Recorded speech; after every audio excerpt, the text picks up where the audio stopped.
I think I'd like to comment for constituents about the Senate Bill 711, which recently was passed. And this is the bill that extended table games to the casinos. And I voted for the bill, and I think I want people to understand why I did it. First of all, I'm not thrilled with the idea of using casinos and gambling tax revenue as a way to balance our budget. The reality is that we made a decision several years ago to have casinos in Pennsylvania. Having said that, the casinos we had only had slot machines in them, which meant that we actually were losing customers. And when I say customers, these casinos are also places where people go for entertainment or they go for a getaway weekend. We were losing people to other states where people could go and not just use a slot machine but also have table games, one of 35 different table games. Now I guess if people have if they have a moral or philosophical opposition to gambling, then they're not going to think that we should have any gambling at all. And I can respect their opinion on that. However, I've found that across the spectrum, people feel they should have a choice. They should have a choice as to whether or not they want to go to a casino, and they should have a choice as to whether or not they want to legally play a table game, whether it's blackjack or another table game. So the reality is that there are table games being played in Pennsylvania right now, and we are using the state police to try to ferret out illegal table games, and we're not getting any tax revenue from it.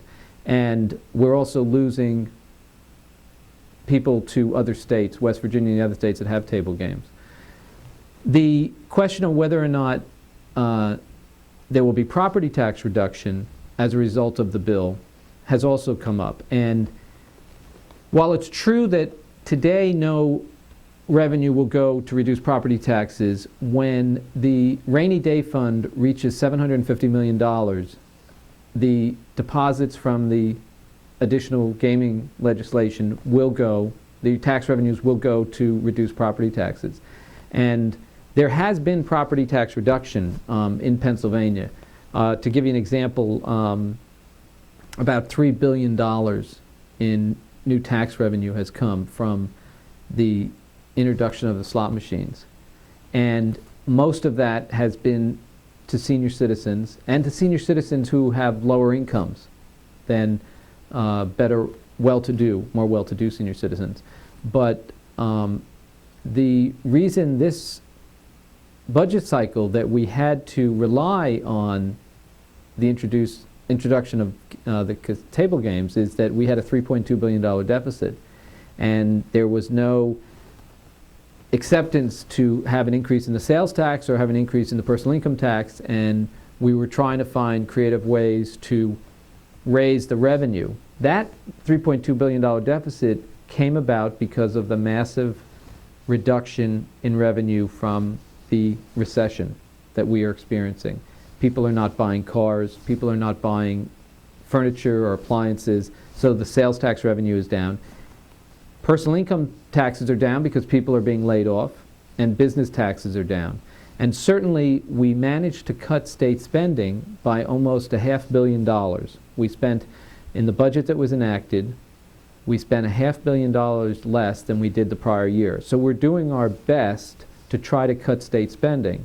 There are some costs that are very difficult to cut, especially because Pennsylvania has some structural problems. We have an increasing aging population in Pennsylvania. We fluctuate between the second and third largest number of seniors in the country. Florida, of course, is first. West Virginia and Pennsylvania go back and forth between second and third places, having the second largest number of seniors.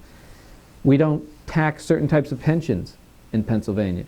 So as our senior population grows and as we don't tax certain types of income, then we're left with a population that needs increasing services, and we have less resources to pay for it.